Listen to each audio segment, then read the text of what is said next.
মাননীয় স্পিকার, কিছুক্ষণ আগে আমাদের সর্বশ্রদ্ধেয় মাননীয় সংসদ আন্দালিব রহমান পার্থ যখন বক্তব্য দিচ্ছিলেন, উনি যখন বললেন যে সংবিধান যারা ছুঁড়ে ফেলতে চায় তাদেরকে স্বাধীনতা বিরোধীর সাথে উনি অ্যালাইন করলেন, ট্যাগ করলেন মাননীয় স্পিকার। এবং তখন ট্রেজারি বেঞ্চের সম্মানিত মাননীয় মন্ত্রী যারা ছিলেন তারা সেটাকে টেবিল চাপড়িয়ে সেটাকে সমর্থন দিলেন। মাননীয় স্পিকার, গণতন্ত্রের জন্য যিনি আপোষহীন লড়াই করে গিয়েছেন বেগম জিয়া, উনি বলেছিলেন যেদিন জনতার সরকার প্রতিষ্ঠিত হবে, যেদিন এই পার্লামেন্ট জনতার সরকারের কাছে যাবে, এদিন এই সংবিধানকে ছুঁড়ে ফেলা হবে। ট্রেজারি বেঞ্চের যে মন্ত্রীরা ছিলেন তারা দীর্ঘদিন, তাদের সারা জীবন তারা বেগম জিয়ার সাথে রাজনীতি করেছেন। এই সংবিধান ছুঁড়ে ফেলার সাথে স্বাধীনতা যুদ্ধাপরাধীর অ্যালাইন করার যেটার হাততালি তারা দিয়েছেন, সেটির মধ্য দিয়ে বেগম জিয়াকে তারা মূলত অপমান করেছেন কিনা তারা সেটা ভেবে দেখবেন। মাননীয় স্পিকার, আমি বক্তব্য দেওয়ার জন্য অনেক কিছু রেডি করে নিয়ে এসেছিলাম। আমরা আইনমন্ত্রী বলেছেন রুশু পড়ার জন্য, তারপরে হবস পড়ার জন্য, মদিনা সনদ পড়ার জন্য পড়েছিলাম, কিন্তু আন্দালিব রহমান পার্থ সাহেব যে বক্তব্য দিয়েছেন, আমরা ক্লাস 8-9-এ যে ডিবেট করতাম সেটি রিভার্টাল দিলে 20 মিনিট সময় লাগবে। মাননীয় স্পিকার, আমি ওনার বক্তব্যের রিভার্টাল দিচ্ছি। উনি বলেছেন যে আমি কোট করছি, উনি বলেছেন ৭২-এর সংবিধানের কিছু কিছু বিষয়কে ওনারা সম্মান দিয়েছেন। তার মানে কিছু কিছু বিষয়কে ওনারা সম্মান দেয় নাই। তার মানে এই অভ্যুত্থানের পরে এই সংবিধানের কিছু অংশ ওনারা মেনেছেন, কিছু অংশ ওনারা মানেন নাই। ওনারা কেবল ওই অংশটাই মেনেছেন যে অংশটা ওনাদের পক্ষে গিয়েছে, যে অংশটা ওনাদের বিপক্ষে গিয়েছে এই অংশটা ওনারা মানেন নাই। মাননীয় স্পিকার, এই ধরনের প্রকৃতি সম্পন্ন যারা আছে বাংলাদেশের পার্লামেন্ট, যারা দেখছেন তারা সিদ্ধান্ত নেবেন, যারা কখনো কখনো কনফরমিস্ট, যারা কখনো কখনো রিফর্মিস্ট, তারা মূলত অপরচুনিস্ট।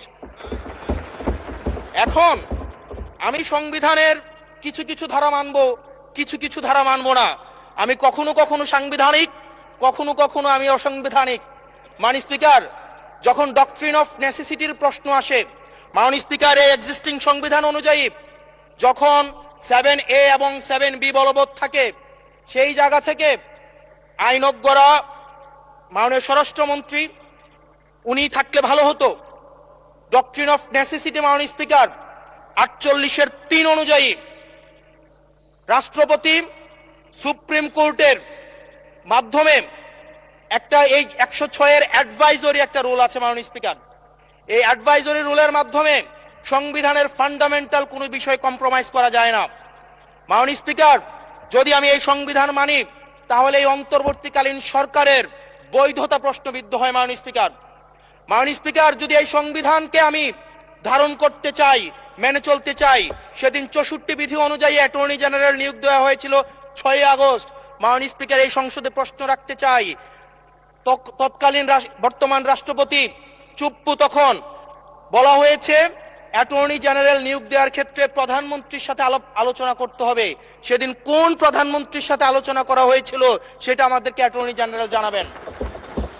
আমাদেরকে অ্যাটর্নি জেনারেল জানাবেন যেই হিয়ারিংটা হয়েছিল এই হিয়ারিং এ উনি উপস্থিত ছিলেন কিনা। তখনকার সময় যিনি প্রধান বিচারপতি ছিলেন ওবায়দুল হক, তিনি তখন কোথায় ছিলেন, সেই রায়ের কপিটা আমরা দেখতে চাই। মাননীয় স্পিকার, মাননীয় স্পিকার, আপনি যখন বেগম জিয়াকে 6 আগস্ট সর্বপ্রথম ছাত্র জনতা যখন সিদ্ধান্ত নিয়েছিল আর এক মুহূর্ত বেগম জিয়াকে কারাগারে থাকতে দিবে না, বেগম জিয়াকে রাষ্ট্রপতির আদেশের মধ্য দিয়ে বেগম জিয়াকে সেদিনই কারাগার থেকে যেই জুলুমের মধ্যে রাখা হয়েছিল সেটা থেকে ছাত্র জনতার রায়ের মধ্য দিয়ে সেখান থেকে বের করে আনা হয়েছিল। মাননীয় স্পিকার, যদি এই সংবিধানকে বাইবেল ধরে নেই, এই সংবিধানকে যদি গসপেল ধরে নেই, এই গসপেলের পুরোহিত অনুযায়ী যেভাবে ভ্যাটিকান সিটি চলে সেটা যদি আমরা ধরে নেই, তাহলে মাননীয় স্পিকার সেদিন বেগম জিয়া জেল থেকে বের হতে পারেন না। মাননীয় স্পিকার সেদিন বেগম জিয়া জেল থেকে বের হয়েছিল অভ্যুত্থানের জনরায়ের ভিত্তিতে। মাননীয় স্পিকার আপনারা বলছেন আপনারা ঠিক সেই জায়গায় আপনারা সংবিধানকে আপনারা মানছেন যেই জায়গায় সংবিধান থেকে আপনারা বেনিফিটেড হবেন।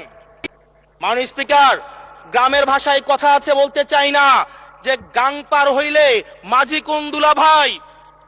ছাত্ররা আপনাদের নেতা কর্মীরা গত 17 বছর ধান খেতে ঘুমাইতে হয়েছে, ত্যাগ তিতিক্ষার মধ্য দিয়ে যেতে হয়েছে। মহাসচিব কান্না করে বলেছে তাদের নেতা কর্মীরা ঢাকায় এসে রিক্সা চালিয়ে জীবন নির্বাহ করত। আজকে দেখেন, আজকে লক্ষ লক্ষ নেতা কর্মী তাদের রক্ত দিয়েছে। এই হাসিনার পতনের পরে যখন জনরায়, মাননীয় স্পিকার, যখন জনরায় কখনো কেতাবের কাছে মাথা নত করে না। এটা ভ্যাটিকান সিটি নয় যে গসপেল অনুযায়ী হচ্ছে দেশ পরিচালিত হবে। 68% জনগণ তারা সিদ্ধান্ত জানিয়ে দিয়েছে এই সংবিধানের যেই বেসিক স্ট্রাকচারাল জায়গায় কোন জায়গাগুলোতে রিফরমেশন আনতে হবে। মাননীয় স্পিকার আন্দালিব রহমান পার্থ সাহেব বলেছেন যে অর্ডারে নাকি হচ্ছে সংবিধান সংস্কার পরিষদের গঠনটা নাই। উনি যদি একটু পরিশ্রম করতেন, জাস্ট একটা পাতা উল্টাইতেন, একটা পাতা পরেই বলা হয়েছে সংবিধান সংস্কার পরিষদ গঠন যদি হ্যাঁ জয়যুক্ত